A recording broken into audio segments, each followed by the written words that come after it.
In this question, you are asked to find 0 to 400 pi, root of 1 minus cos 2x dx.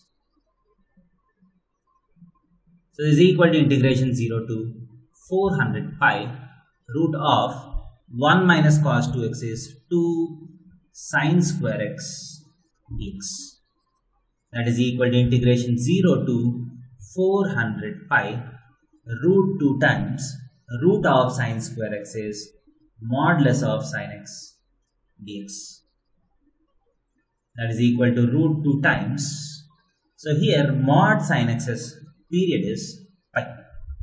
Mod sine x's period is pi. So this is a periodic function with period of pi. So 0 to 400 times pi, that is 400 times period. So this becomes, from the formula, 0 to nt fx dx is same as n times 0 to t f of x dx.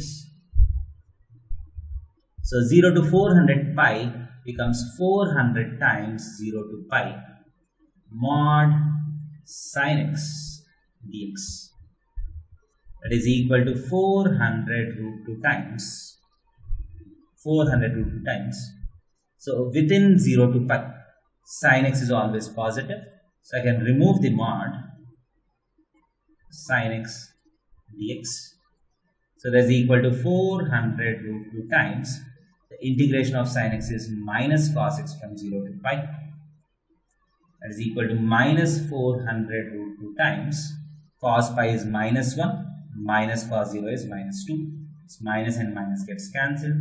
So 800 root 2 is the answer to this question.